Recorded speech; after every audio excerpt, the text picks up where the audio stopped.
So thanks again for everyone joining us tonight at Digital Silver Imaging for our Ask the Experts webinar on digitization for both film and flat artwork. My name is Eric, and I'm glad to be with everyone tonight. One of the things we kind of want to talk about is why digitize in the first place. Why is digitizing important? Well, if you're a photographer, it's really the best way to preserve your archive.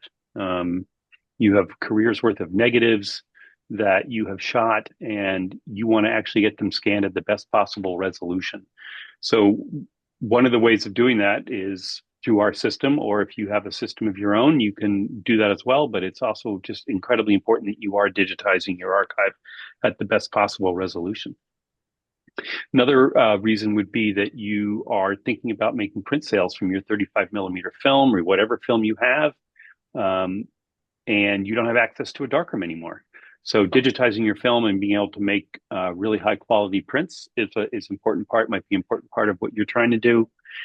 Um, Another thing is we've worked with photographers who have kind of an important body of work.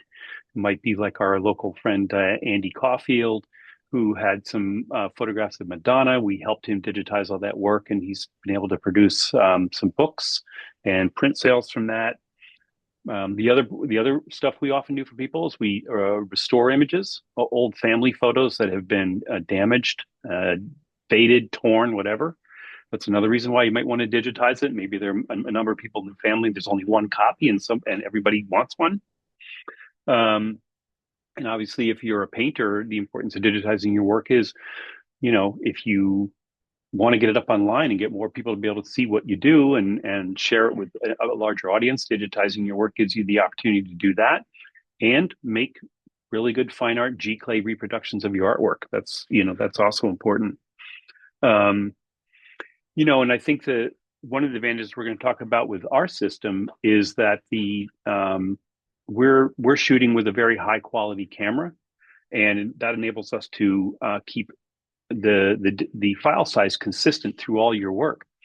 Back in the day, for some of us who were scanning in the late 90s and early 2000s and everything, we tended to scan at different resolutions depending on what clients needed. And some of that also affected the price. So you may have scanned some things for web and they were very low resolution. And then the same negative may have been scanned for a print or a book at different resolutions. The advantage of what we're going to talk about a little bit is, why use us? What does our system offer? Um, so we have a system that's put together by Digital Transitions. We use a phase one medium format digital camera. It has with Capture One software, and it also has the cultural heritage edition built in, which was designed with the Library of Congress, and so it meets a very high level of standard for your artwork. Um, the other part is that we have specially designed flat field lenses. These lenses are designed for photographing artwork and other things where you do not want any obviously fall off or curvature on the edges. And these systems have been used in institutions and museums since the system was designed in about 2005. So we were the first lab in the United States to actually buy this system and make it available to the general public. It's not like you could walk into the Museum of Modern Art in New York and they have a few of these systems and say, hey, I'd like to scan some of my work. So we've made this available to our customers, and we're very excited to be able to talk to you about what we can shoot and how we do it. So I'm going to turn this over to Joe Frio. He's going to talk a little bit about the system itself and walk you through what the hardware and software are like.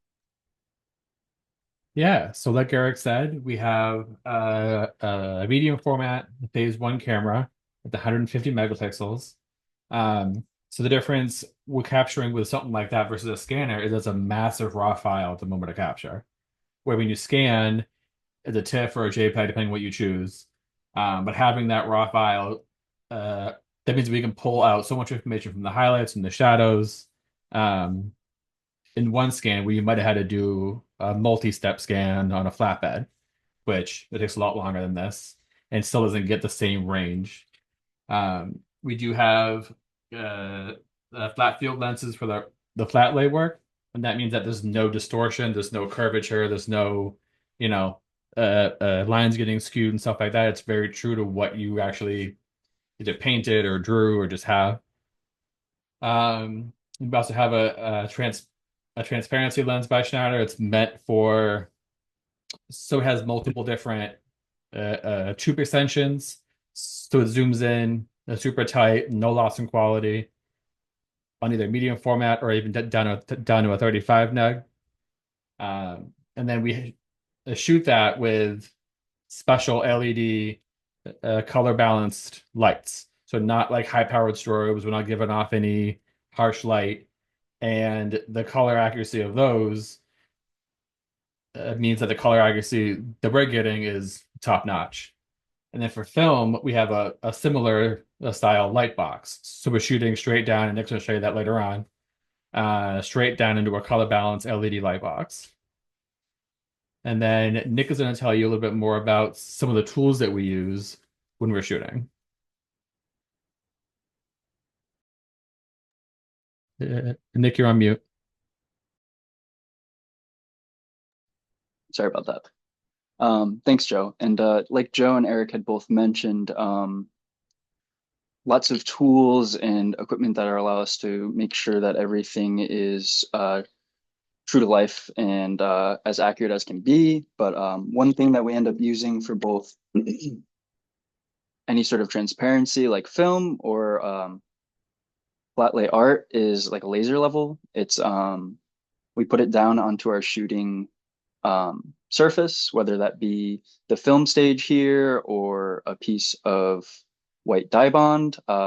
And essentially it just allows us to keep everything level and parallel to the lens. So you're not getting any additional skewing or distortions that are really tricky to pick up. And then we also use for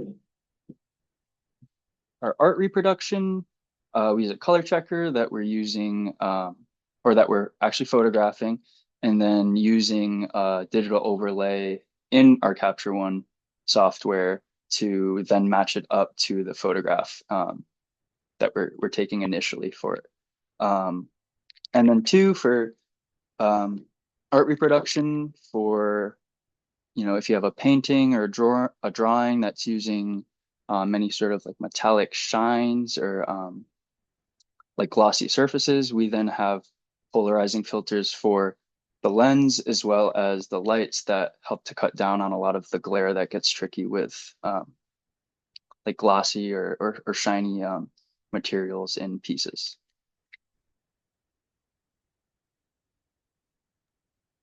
Yeah, the next most important tool we have, or perhaps the most important tool, is the software that we're shooting with. So we're shooting with a special version of Capture One, Capture One CH, and with that, that's a software that's specifically designed for what we're doing, right? So for art reproduction and archiving, reproduction, and color accuracy, and it's made to be used with the phase one.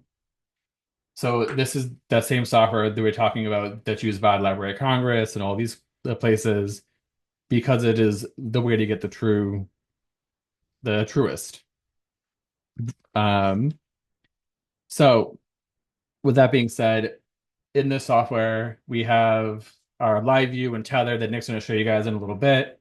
And the ability to batch crop and focus on down at the grain level when focusing for film, where in a flatbed, it's just kind of how the light's bouncing off. Here Nick's going to show you down on the grains of silver to make sure those are sharp. And then we know that the whole scan's going to be sharp. So that being said, this is a raw processor. So we have 500 megabyte to a gig size files when we're done. So we have tons of information where we can go and pull out of the highlights or pull out of the shadows. We've shot negs that we thought were just completely blown out because that's how they looked. And we'd go in, we'd stop down, we'd pull information, use some of the sliders, and all of a sudden there's this whole another image there that even the photographer didn't know was there. So that's very cool. It's a cool way of pulling out more information than you would in a typical scan. Yeah. So there's another tool in this software that Nick's going to show you. It's called lens cast correction. So what that's going to do is you photograph the plain white object. So in this case, it's a piece of white dye bond that we use as our little base. And then the software itself reads that photograph that you take, and it's going to read any fall off of light because there's always some in a lens, right? So it's going to read that and automatically correct it. So the reproduction that we get is 100% accurate. And then that, coupled with the color checker that Nick showed you guys earlier, Capture One has an overlay that we can use to make sure 100% that all the colors line up, all the values line up. So Nick is now going to show you what that looks like. Thanks, Joe. Yeah. So I'm currently set up right now for 35 millimeter film. We have a really great sort of film stage that's built by Digital Transitions that holds numerous holders and yeah, film trays. Turn it on. So we have our color calibrated light box here with the DT stage that holds our film holders. Show you. Hey, Nick. Nick, Yeah. can you just Yeah. hold up one of the film holders so people can see it? Yeah. Because it's kind of hard to see it on the Hmm. stage. And the only thing Yeah. I just want to remind people of is that if you do have questions as we go along, please put them into the Q&A so that Andrea can make sure we get those answered. But that's one of the film holders. It's like got anti-Newton glass on it for both the 35 and the 120 carriers. But it's all machined metal. It's incredibly precise.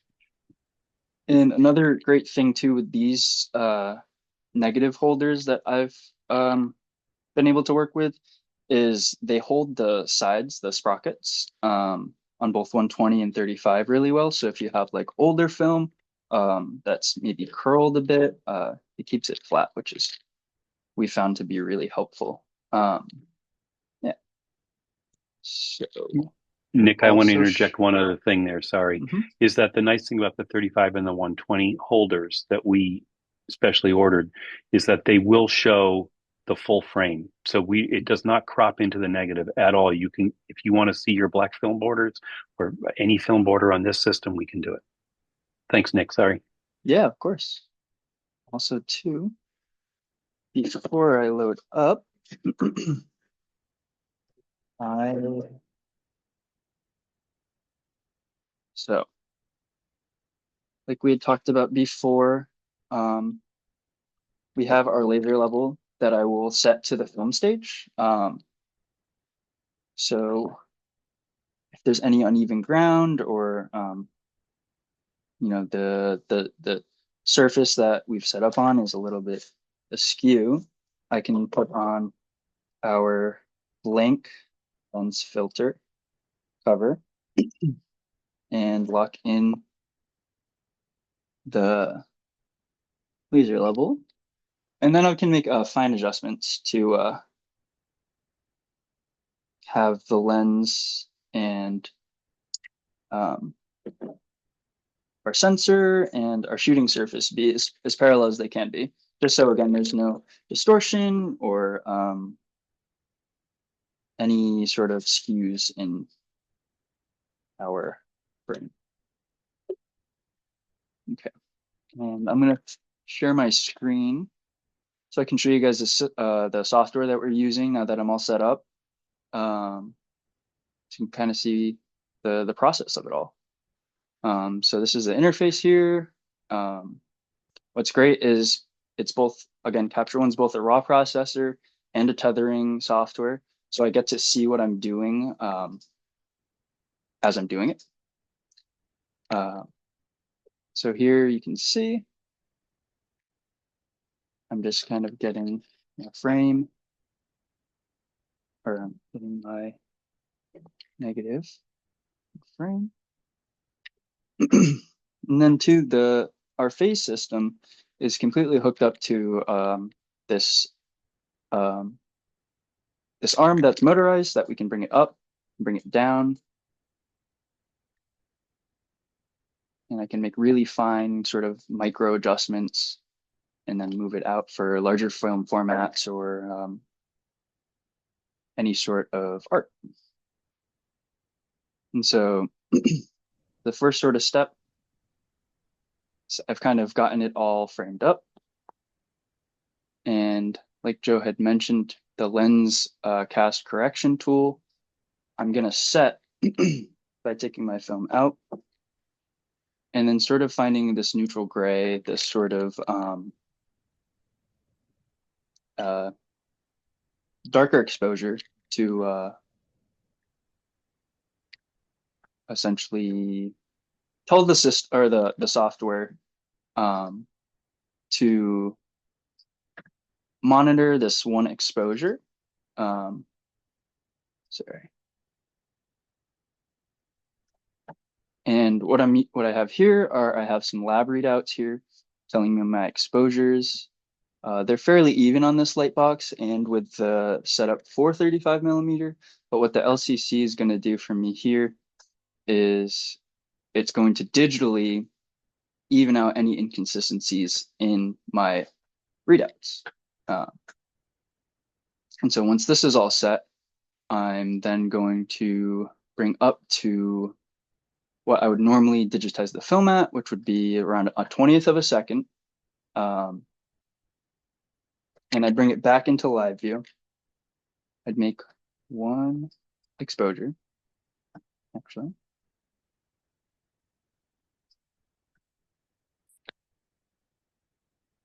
Just to get and make sure that I have, sorry, to make sure that I have my lab readouts being as consistent as I can from that LCC that's digitally correcting it. And then we're ready to shoot.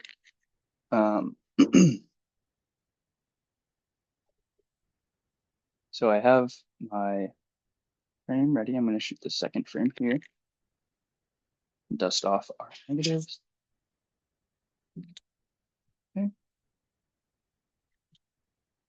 And something that's really useful and great about the software and the number of extension tubes that we get with the transparency lenses is the magnification with, again, no distortion or discrepancy in the optics but with the live view in Capture One, I'm able to get really close to the negatives where I can start to see the actual crystals and make really fine adjustments using the remote here for the stand. And I have this really great tool. It sort of shows that I'm in critical focus with the grain. And you can kind of see as I lift my hand and touch the anywhere near the stage, it moves it. That's how kind of magnified we are right now. And so I can make these really fine adjustments again. And that sort of orange marker is what's telling me I'm in focus with the grain, and then I can then make an exposure.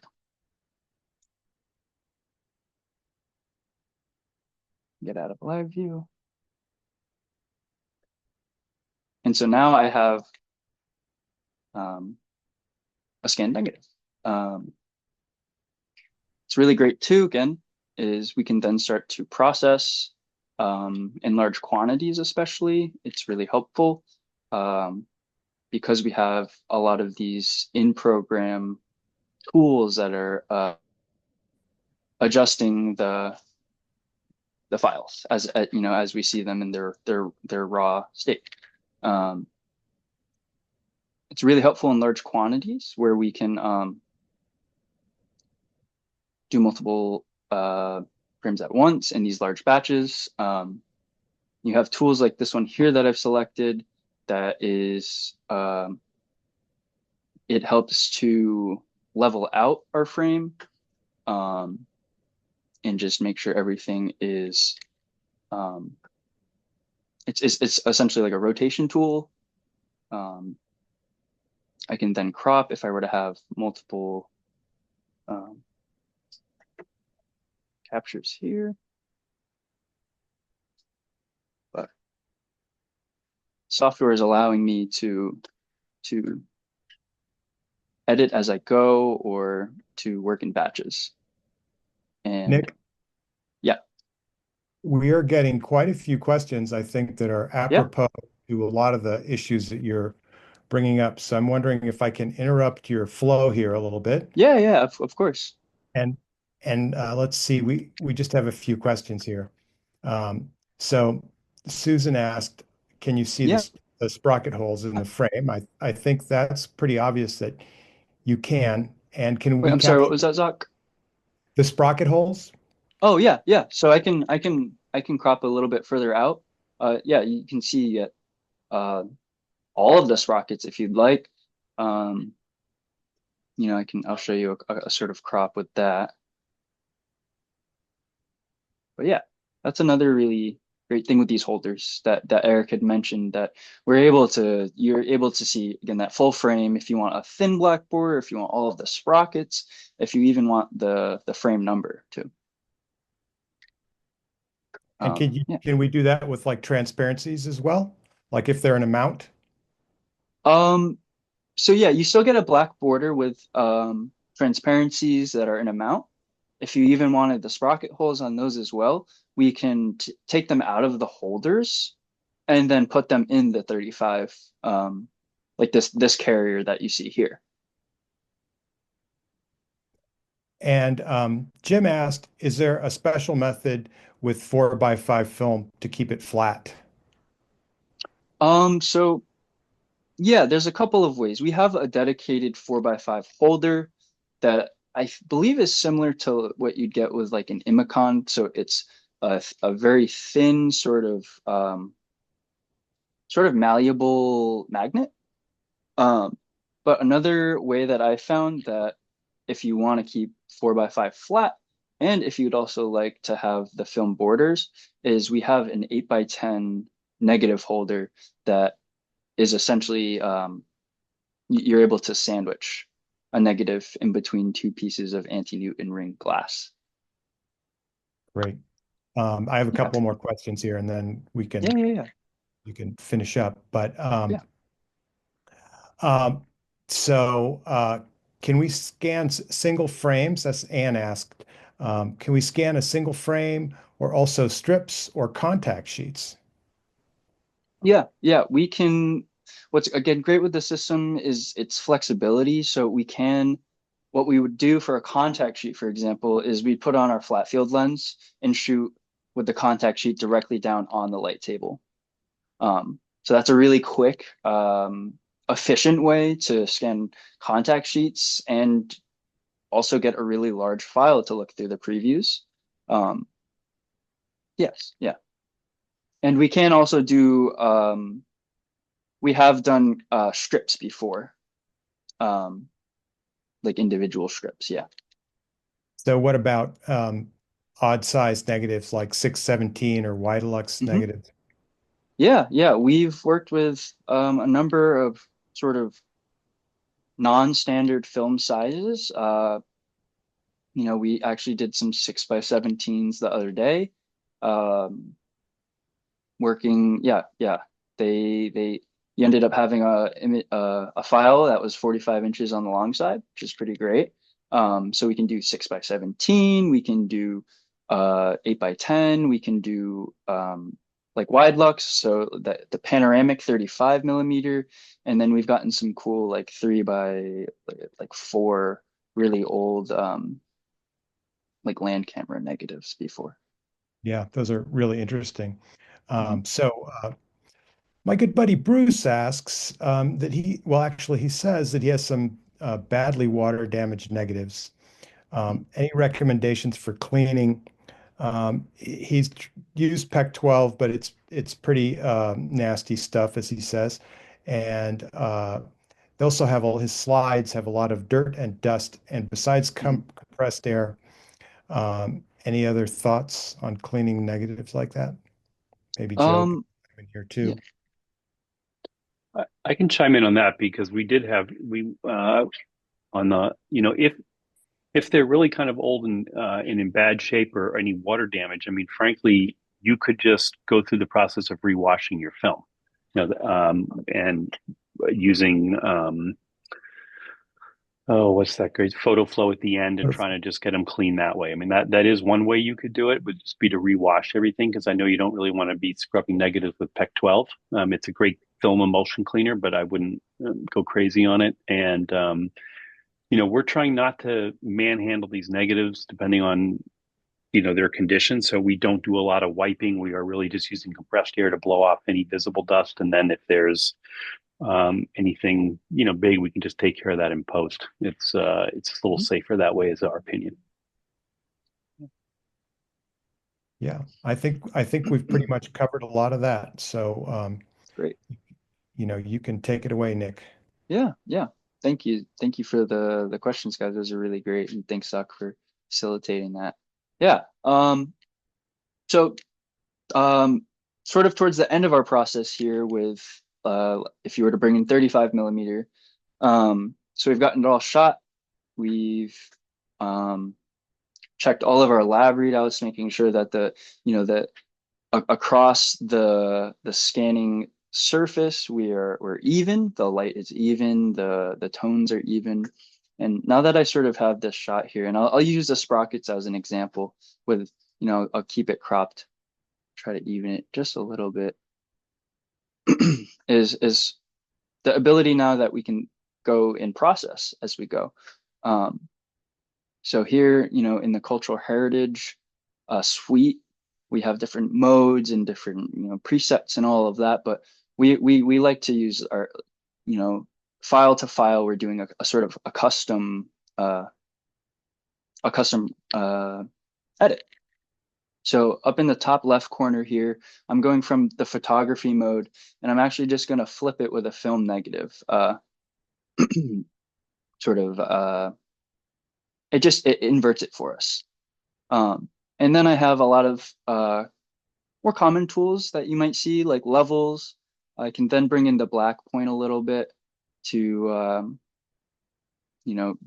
get us those values, and as well as bring in the white point. And I can kind of start to play around. And more often than not, what we like to do is we like to send you guys files that are a little bit flatter or maybe a little bit more neutral, essentially in a spot where you can then, if you are somebody who edits your photos, you can then put on, what you might normally for a batch of images you've scanned. But we can also then go in and edit them a little bit more than sending you a flattened sort of gray file, depending on what you prefer. But then again, too, with the software, if I were to do this, I really think it's interesting that if I made these edits to this file, and then you have 5 more frames you'd like from a whole roll scan, I can then shoot them, and it'll apply these edits or these sort of global edits to the following frames after, as like a batch editor. But yeah, so I've sort of taken it from like a neutral scan here. I've added some edits here, just a small little S curve, and I brought in the points a little bit to get as much information as we have. We can check too. You can get to sort of see the grain, and you can see the dust a little bit, but you can even see the sprocket holes here at 100% magnification. And then from here, what I'd normally do is I'd go to our export, where we have custom recipes we've made to export files out in batches. We have black and white presets for JPEGs and TIFFs, and like a gray gamma profile. And then we also have them in color if you have color negatives. And then from there, I'd export them out. And that's when all of the edits are applied. So nothing is actually nothing is like the raw file is not actually touched until I export them out with these previews. And that's sort of the process for 35, particularly black and white. It's a very similar process with color or any other format too. Nick, we have a question from Yeah, Richard. Can you yeah, hold up? Do you have the 120 holder yeah, yeah, handy? yeah. Hmm. Can you show Yeah, that to yeah, Richard? Question, he wants to see it. yeah. So the 120 holder is very similar to the 35. It's anti-Newton ring glass, so um, none of those, no rings will show up. And it also has, again, the sort of little clamps that will hold down just the edges of the film. So with these 35 and 120, you're not actually sandwiching your film, which again keeps it really safe. Again, particularly with older films that might be curled or a little bit more brittle. Um, it keeps it very safe. It's not like a negative holder that you're clamping anything down or like sandwiching it. It's just holding the the borders very, very, very lightly. Nick, when you're done with your screen share on the capture one, could Yeah, you hold that holder up again when the yeah, absolutely. Yeah. Here, I'm gonna stop sharing. Um, and I can hold up the folder. That's great. Yeah. Oops. As maybe like a 16th of an inch of the film. Very, very small amount.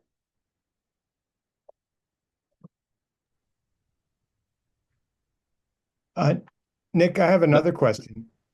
Yep. So, and I want to preface this question by saying that you'll all get an email with a link to it, and I'm creating a page on our website that has all the resources that we mention in this webinar. And when this webinar goes up on YouTube, there'll be a link there as well. Um, but Gina asked, how easy is it to process and how long does it take? Um, Capacity, if you have a capacity to archive a body of work. Um, and then there is the cost, Gina asks. So Mhm. I guess the question is, can we archive a body of work and how long does it take? And what is the cost? And I also, before you answer that, I want to say that, Gina, one of the things that we're going to be posting is kind of, I wrote up a little profile. We digitized Elliot Erwitt's archive that's now in the Ransom Center. And there's kind of a little white paper I did on that process, but we do that all the time. So Eric or Nick, if you want to get into more detail. Yeah, I mean, just because that was an exciting project, but um, someone who used to work with us, Scott Niedermeyer, and I went down to Elliot's studio, so it was quite an event. But we did close to 4,000 negatives in 17 days. A lot of long days, but we were able to do that. We also did a project for Thomas Hepker, another Magnum photographer, where we did it was a very long day, but we did 412 negatives of his in a day. So we don't like to work that fast, but they were under a deadline for a book. So because we're shooting at a 60th of a second, this enables us to go much quicker than the time it takes to scan. It's really loading and unloading negatives out of sleeves. So the more organized that we get the work coming to us, with marked on what negatives we're doing, we can move pretty efficiently. But I'll let Joe or Nick answer in terms of how many negatives. And again, that means all one format. If we have to go back, we try to shoot. If you send us three different formats, we're going to shoot all 35 in one day, so we don't have to keep moving the system around. But Joe or Nick, you could answer kind of our capacity questions, and the pricing stuff is on our website, but we can talk about a project based as well. Yeah, so I'll answer that. So Nick can start with setting up for his flat lay demo. Um, so it's relatively easy a process for us to do the editing and stuff like that. This is also, guys, someone else's question that I see is who determines the edits. So it's all going to depend, right? So typically what we will do, some is otherwise specified, is we'll process out to give you the most information that we can. So what you'll get back is a good, it's a good looking scan, but it's somewhat flat, right? So you have all the information in the highlights, all the information in the shadows. Nothing's getting clipped, and nothing's going to be close to clipped. That way, you can have the final say of the final tweaks, how you like things to look. I don't know your preferences. Unless you tell us, hey, here's a match for it. It's about my scans to be kind of this vibe, look this way. Then we'll know and we'll go the extra little bit with the edits. Um, so typically, it's a couple of curves for us. We'll scroll through each one and make sure that we're getting the most information without giving you just a gray uh, image. Um, and then so we can turn them around pretty fast once we've shot them, depending on volume. If you have 1,000 negs, it'll be a few days.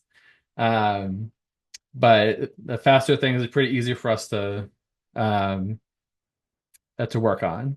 And then I see another question, which is kind of related to this, that Susan asks, is will we give you a raw file? We don't typically, just because they're massive and they need a special kind of software. So what we do, I think they're called IQQs or the QIIs or something like that. It's the two letters, the ones repeated, and they are phase one raw files. So you would need a certain kind of Capture One that's able to work with phase. I think Capture One, maybe a couple. I'm not sure which programs allow you to edit phases. I don't think it's all of them. Um, but if you have a software that you can edit those raw files on and you want them, absolutely. Normally, we'll send you a massive TIFF file and a full-size JPEG. So with that TIFF file, there's still tons of room to edit. But if you want the raw file and you have the ability to work on it, then we're absolutely, yeah, we have no problem sending it to you. I also want to add in here too, that kind of gets back to a previous question, that we can also, if you have a lot of negatives, we can also customize the file type. So, if you want a big JPEG and a smaller JPEG, we can do that as well as the TIFF file. And I think this is kind of appropriate to our friend Susan asks, what's the best way of storing these digitized images long term? There's a lot of answers to that question, but Yeah. throw that out there.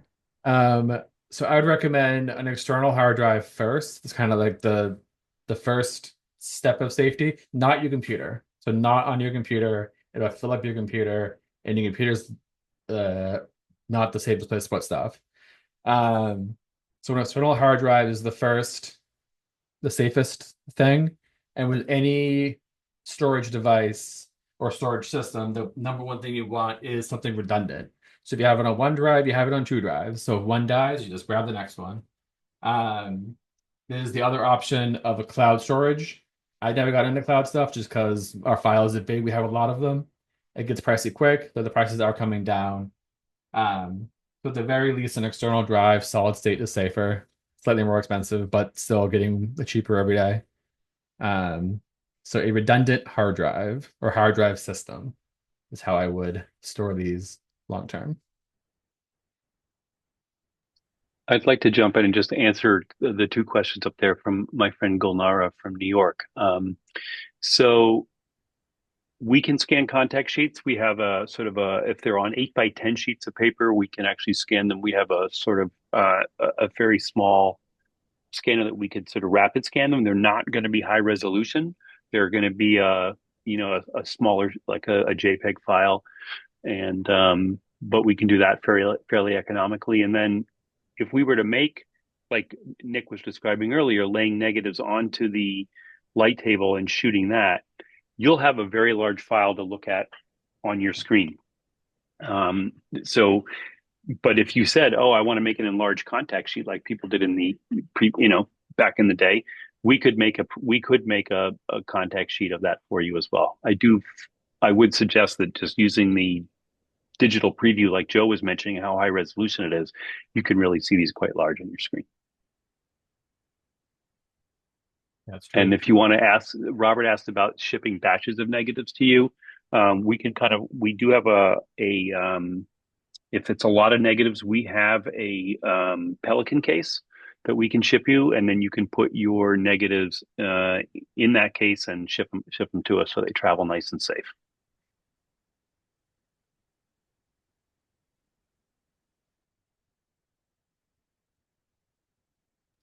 All right, so I think this is my little portion here. So we're going to move on to digitizing artwork. And I guess the big question that a lot of people ask, maybe even photographers ask, well, why would you want to digitize your artwork? And there's a lot of reasons you digitize your artwork. I think obviously keeping a catalog of your pieces. With artwork, most of them are one of a kinds, originals. So that catalog can be very valuable. That catalog can also have value in the sense that you can make prints from those, inkjet prints, or some people call them giclées. It's really the same thing. Um, if you look on your screen now, I've posted, this is from a website of one of our customers, Mary Lynn Burke, and we have many customers that do this with us, and she's standing in our inside our lab right now. And if you look at the picture on screen, you can see that in the foreground is a digitized uh, printout of one of her paintings, which is right next to her behind. So in this case, she's made it larger, and then she sells the original, and then she also sells, believe they're limited editions of prints.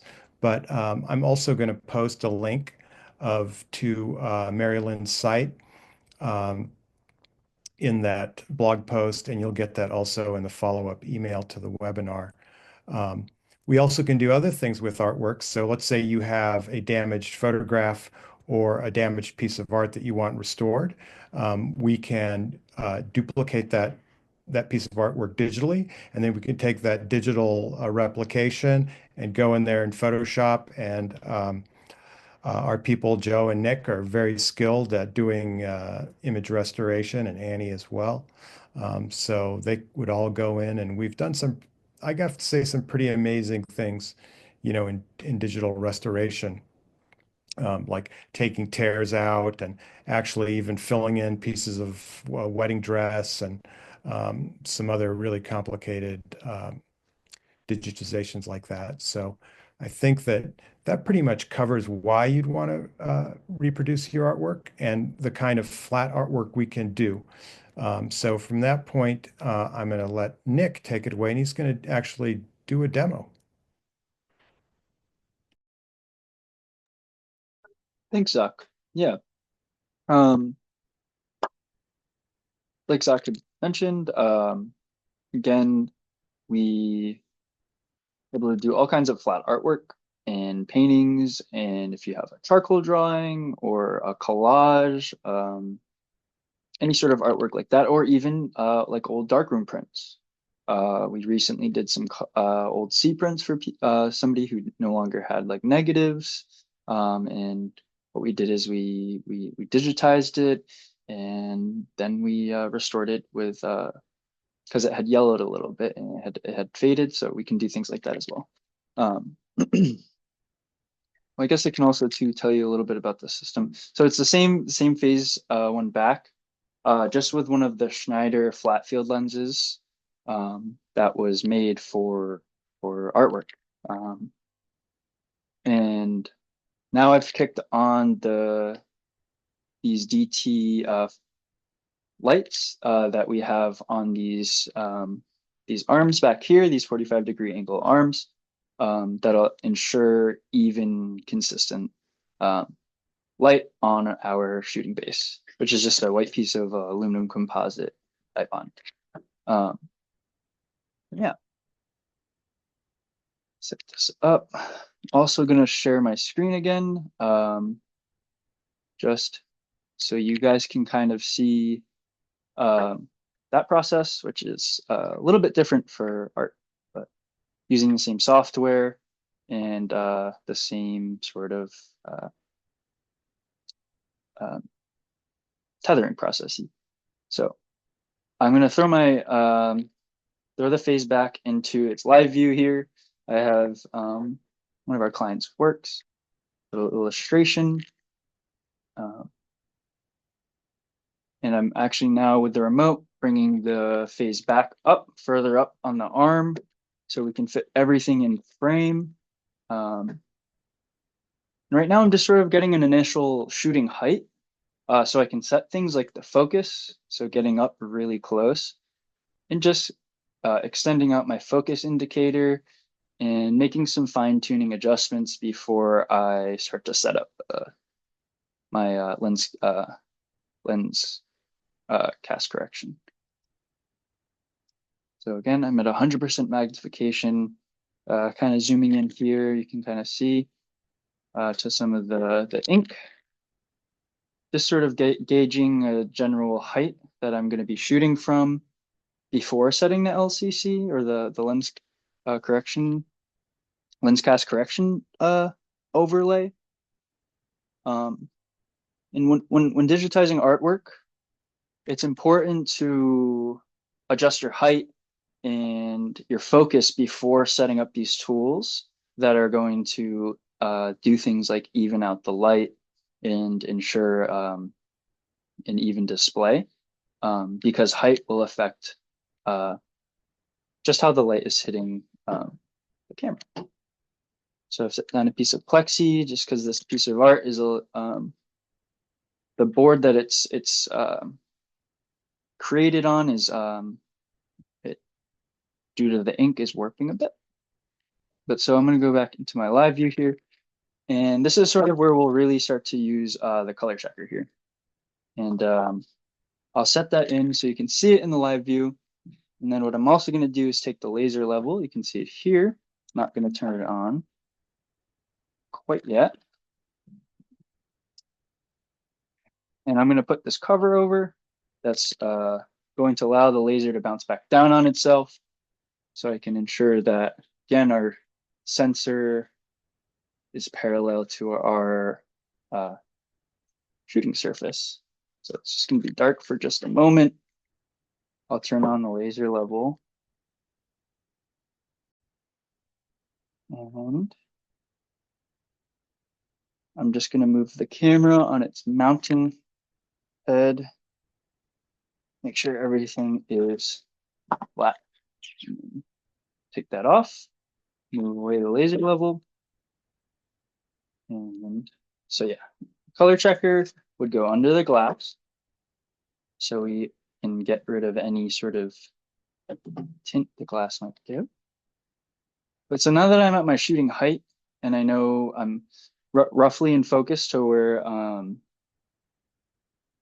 the art would be, I'm going to take us out of live view for a moment and set my LCC, which again is going to take a sort of like a neutral gray and even out any discrepancy in light. And so it just took us out of live view for a moment. As you can see from our previous image, the 35 millimeter, it's applying the white balance I took and the crop even. So that's kind of where you can start to see how edits affect other captures in the session, which is pretty interesting. So all my curves are there and my levels that I edited are still there. So I'm gonna set my LCC with this neutral gray image I took just of the dye bond. Again, checking my lab readouts, and you can kind of see, let's see, they're all within a tenth of the different readouts. Then I'll also bring in the color checker here. And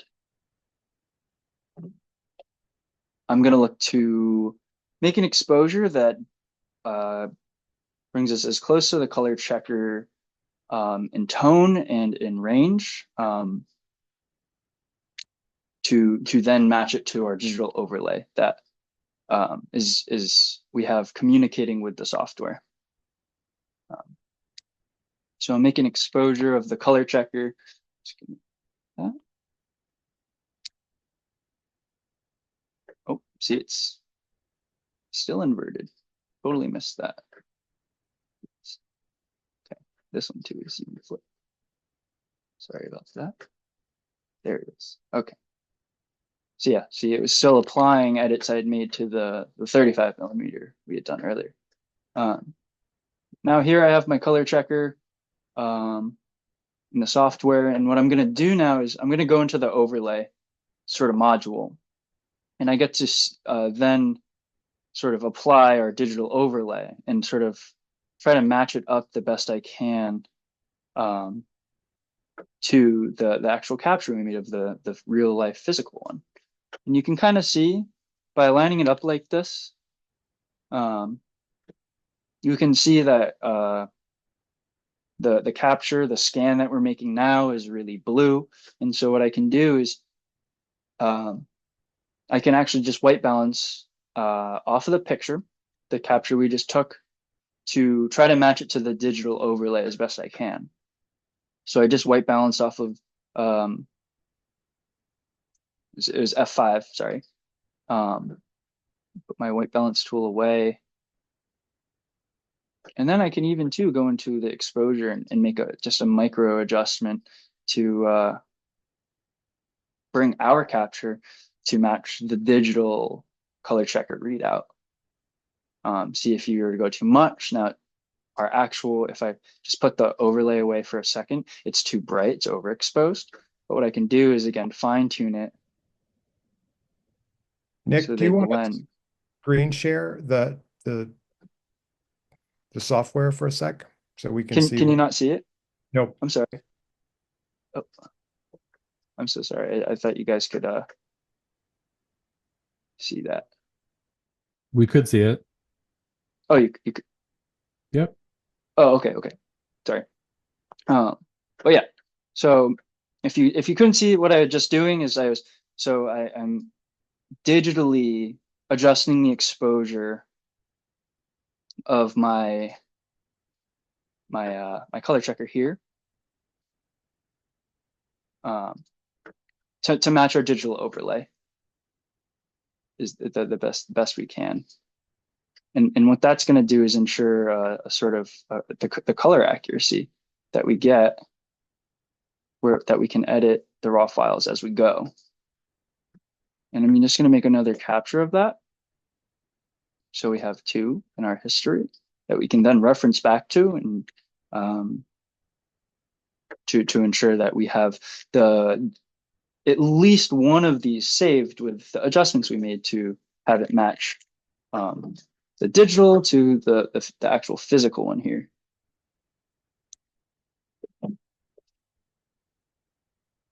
And so now that we're all set up and we've evened out our shooting surface, the light, how it hits the dye bond with the LCC, and we've sort of color calibrated to the digital overlay, that's when we can actually put the art down. We can actually begin to scan the art. And let me throw it back into live view here. Bring it over. Also get rid of the overlay. So you can kind of see me here. To my flat dye bond with just a piece of acrylic over to flatten it out evenly as we can. Just going to wipe it down with a microfiber cloth. And I'm flattening this piece again because the ink has sort of just sort of made the piece bow a little bit naturally from when the ink actually set into the illustration board. I'm going to go back and I'm going to check my focus using this indicator box here. It's like a little meter that when I move the system up a little bit, you can kind of see it jump and then settle. And that's how I'm going to kind of be able to tell if it's in focus. Sometimes I'll move it around.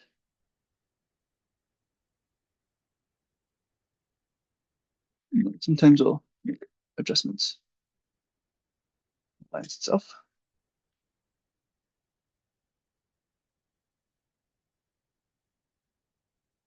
And sometimes the live view is a little bit tricky.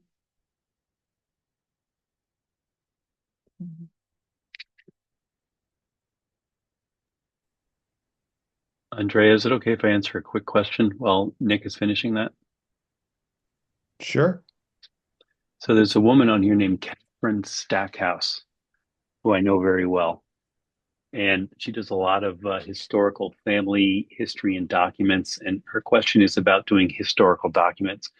And so, yes, cousin Kata, we do historic documents, maps, and other things. But it's nice to see you on here, and hope things are good in Maryland. Hi, Kata.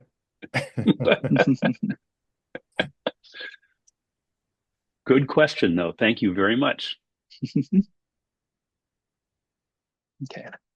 And so I went and made my exposure here, my capture of this piece. I always like to double check again. I like to always just be sure of highlights, and I'll scroll through the capture at 100%. That's more often than not what I'm working with in terms of magnification, making sure all of the details are are critically sharp. And then again, similarly to if I were to have a batch of 35mm negatives, I can also use things like this straighten out this rotation tool that's bringing the artwork and leveling it even further. Because of the way I positioned it on the board here was a little bit off kilter. And then I can go in and make any adjustments or crop that I so wish. Oftentimes we'll have people who want some sort of deckled edge of a piece, or they just want us to crop right to the artwork itself if they're making things like G-clays or prints. So here I can crop in, and I also we don't really do too many edits after the fact with any sort of art reproduction, or if we're going to scan a print like a print for you guys, because we've set up all of the color checker, and we've set up the LCC, so we don't actually have to make any edits to the color, at least for this file here. It is a little bit different of a story if we're or if we're like when we go to print. But now, after I've cropped and I've sort of straightened out the painting or the piece that I am digitizing, that's sort of the end of the process here. And then I'd go and export it, not with the black and white recipes, but the color recipes we've custom built to send out TIFFs or to send out any JPEGs of the piece or painting or print that you'd like. Thanks, Nick. That was excellent. Yeah. So I also want to add here, I know that one of the resource links that we have is also talks about color gamut and color space, which is kind of a very technical issue, but there's going to be a link in your follow-up email to that if you're curious about that. But the guys do a great job in reproducing just about most mediums, watercolor, acrylic, oils. But there are some mediums, like now people are using a lot of fluorescent and metallic paints, and those can be a little bit of a challenge. Do you guys, Joe or Nick, do you want to address that issue? Yeah, I'll talk about that for a second. Um, so that is a problem that we have sometimes. I say the worst thing is gold leaf, and then after that is your fluorescence. The gold leaf just does not, so either gets the light or it doesn't. So all of these media, like metallics, gold, and fluorescence, need the light in the environment to react, right? So if we're taking a picture with nice even flat light, then printing it, that print doesn't have that metallic flake, doesn't have that gold flake, doesn't have what is interacting with the light. So what we have a lot of clients do is we'll make a print for them, and then they will go and add just a little stroke here and there of that fluorescent paint onto the giclée that we make, thus making that giclée have the oomph that it once did, and then making it actually cost a little more when they go to sell it because it's mixed media, digitally reproduction. So Mhm.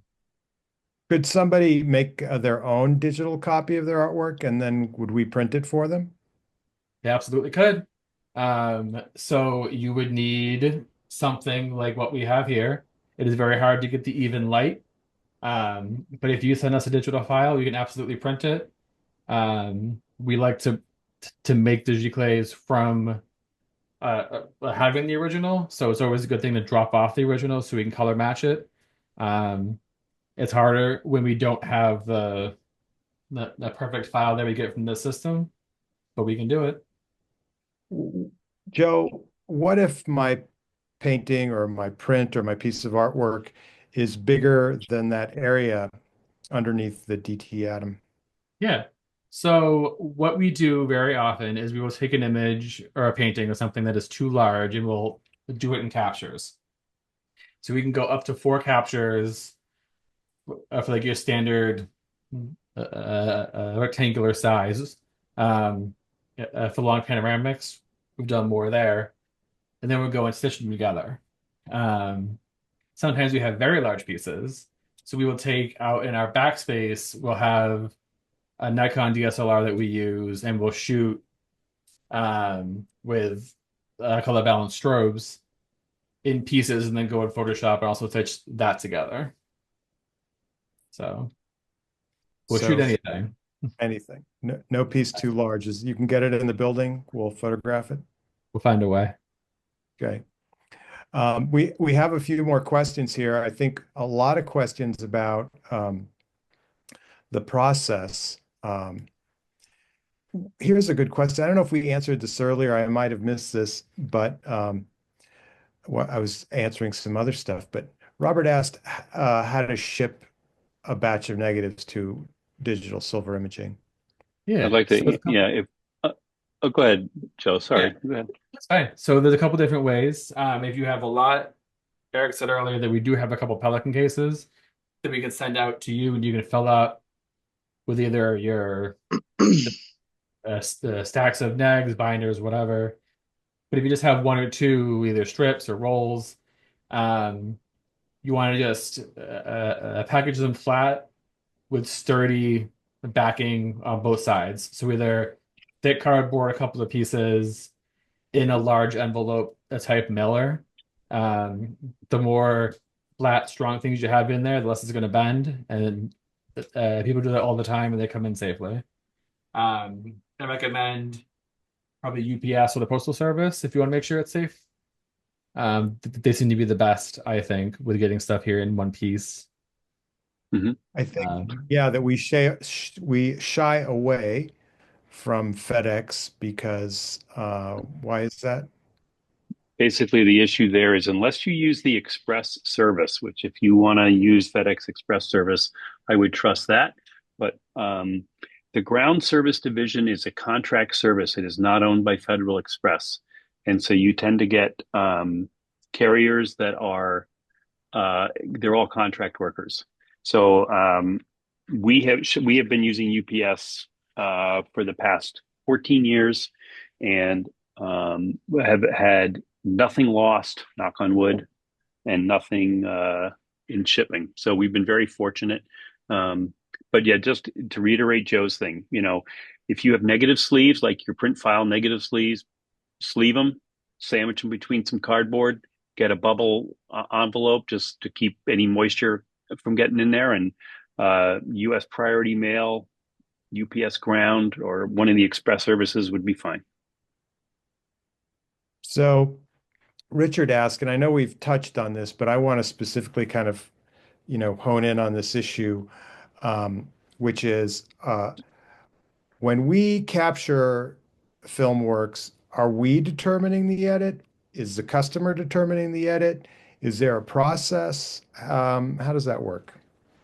so it's going to depend on what you want. So typically what we do, which I kind of said earlier, is we will send you, unless otherwise specified or discussed, a good looking, somewhat flat scan. So you have room for that final edit.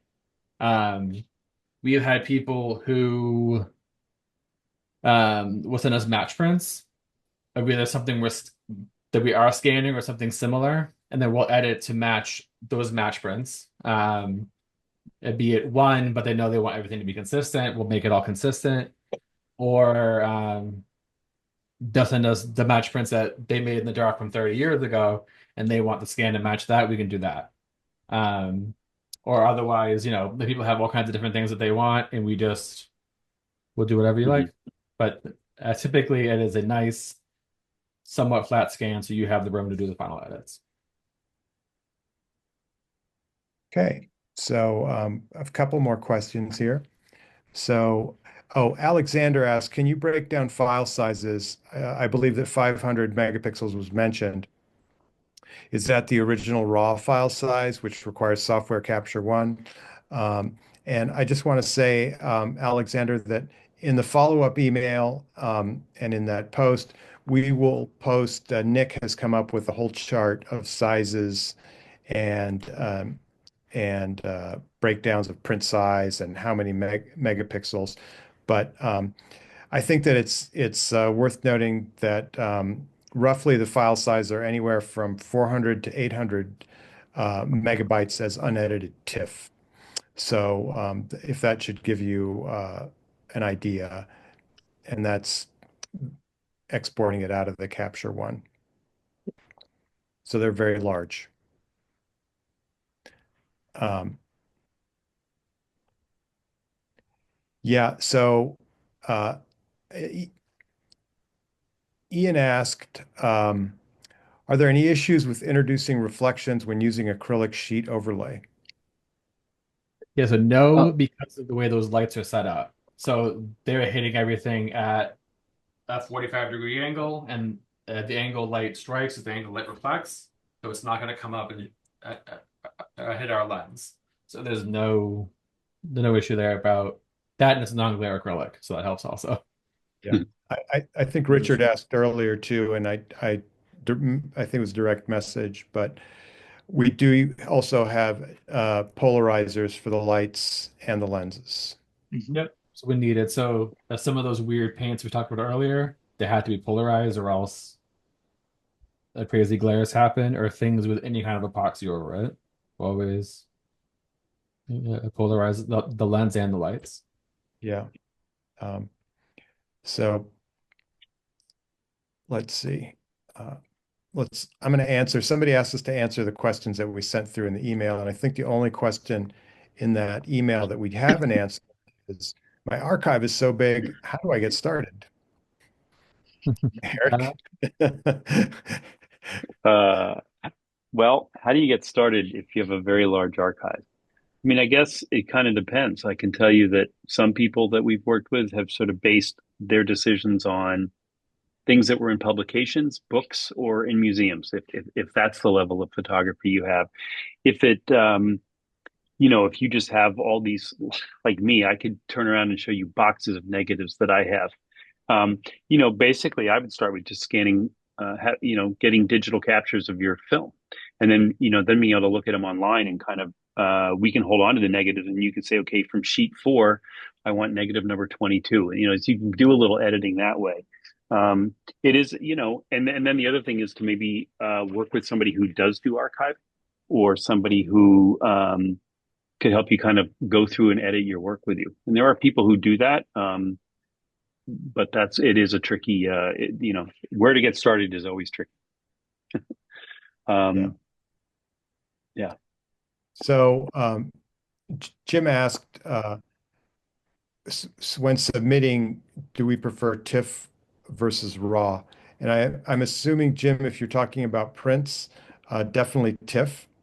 And then David asked, um, when you scan negatives, what is your resolution?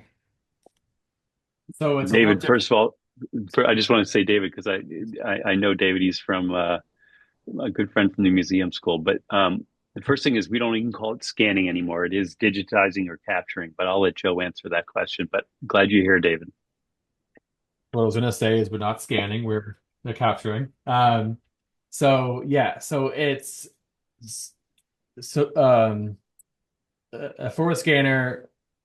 the resolution matters because you're scaling up, you're blowing up that negative with the resolution. So for us, we are shooting it with a high megapixel camera. So the resolution you get is in a B300, but it's already going to be like a 30 by 40 or larger. So we don't, so the resolution doesn't apply here the way it does with a scanner or like a legacy type of scanning system. But our chart will that Nick has put together will show the pixel dimensions based on like when we capture a 35 millimeter negative. I believe we have those pixel dimensions for those of you who want to see that. That will be in the follow-up email that Andrea has put together. Yeah. Susan asked, she says, it's come to my attention that solid state drives only allow so many read-write changes. Is this true? And do you need to move files every couple of years to another drive? Um, I, I can sort of answer that a little bit because I was yeah. Googling that while we were talking because Susan, I've never heard that before. Oh, Um, so I looked it up. The internet says yes. I don't know what that really means practically for us. Because all hard drives die over time, be it a physical issue or apparently in this case a logical issue. Um, so I don't know, could not find the definitive answer on what that means to the average user fast enough. But so I don't know if either of you have the exact answer, but I have heard that if your hard drive is 10 years old, it's time to replace it. which is the same for That's, solid state or uh, the physical. Conventional. Yeah. yeah. Um, and then I think we really have one last question, unless anyone else wants to post it, and it's been great. Um, Richard asked, can we store prints at our facility if I'm piecemealing a project? Yeah, I mean, we do have flat files here. I think we'd want to take that on a case by case basis in terms of how many, Richard. Um, we try not to let work stay here too long just because we do have some limitations on space. But, if you wanted to, my suggestion would be to call in and talk to Joe or Nick or me, and we can kind of walk that through on a case by case basis. But the answer is yes. Film we do store in a fireproof safe. Um, but we have a series of flat files right next to me over here that we store artwork in, and you get your own drawer with your name on it. So yeah, I Well, think okay. that's it. I think we've covered all the questions. I think that I just want to thank everybody that attended and Joe and Nick for working late tonight, and Eric too. So I think this has been very informative. And as always, we have some of the most knowledgeable and intelligent customers in the business. Yep. And I just want to thank everybody for attending as well. We pride ourselves on trying to be a resource to our customers, not just your print lab. So we've got collectively a lot of experience between all of us who work here. Everybody that works at the lab, we are an artist-run business. So everybody here has studied photography or artwork. Like Andrea is a painter, and we've got other people here who really have a very critical eye to our customers' work, and we take great pride in the work that we do. So we hope you will use us as your resource, and check out our YouTube channel. We have a whole bunch of information on there on previous webinars, which, as I mentioned, this one's recorded and will be there. And we hope to earn your trust in your business if we haven't worked with you already. So thanks again for attending tonight, and we hope you all have a good rest of your week, and hope to see you online or here in the store. So take good care, everybody, and have a great night.